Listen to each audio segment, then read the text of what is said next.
doing that.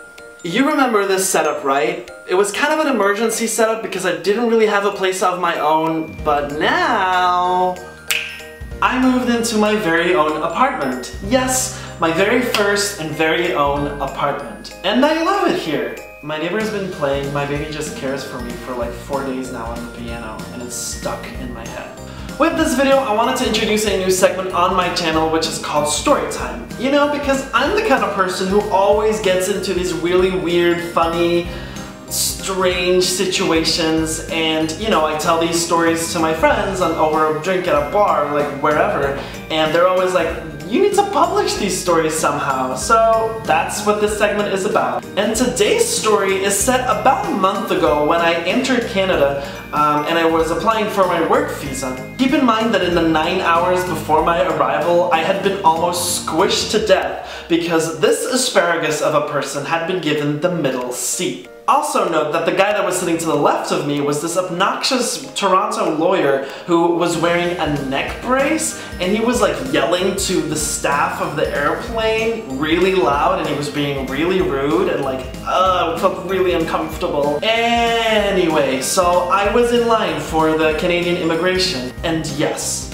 I was nervous. You see, when you're a European citizen, you don't necessarily know that much about North American customs. And there's a lot of stories going around about how difficult it might be if you're not just applying for a tourist visa.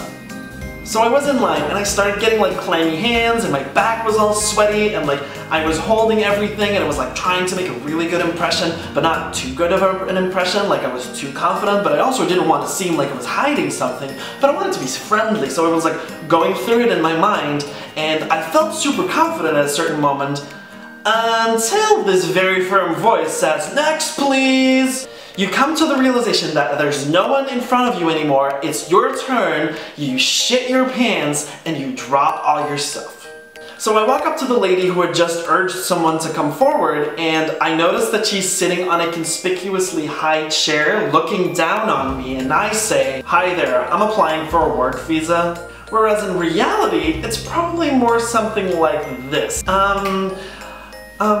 Hi, my name is, I don't have to say that, I'm here, work visa? So after that damage was done, I like started observing her and like seeing what it was all about, and I saw that she was just sitting there, leant back in her chair with her Tim Hortons coffee next to her, making small talk to her colleague next to her. So the lady starts having this informal conversation with me, you know, small talk, and like we're enjoying ourselves, like we're expressing our feelings, and that was really nice.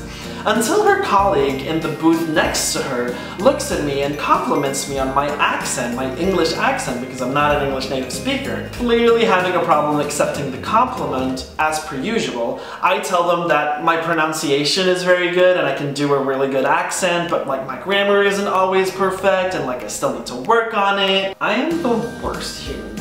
To which the custom agent, who was by the way not my custom agent but the one from next door, gives me the fattest look and says, "So you're basically stupid." In my head there's the sound of police sirens, there's babies crying, there's doors of the jails closing, and in the far distance I can already hear the engine of my plane back to Europe starting. I'm pale, disoriented, until the man crushes the nightmare and says, "It's just a joke." Sure, I know that.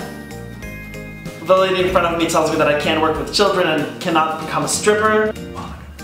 Hands me back my passport, tells me to have an awesome year, and releases me. Just like that. And that, boys and girls, is the story of me entering Canada and joking around with custom agents.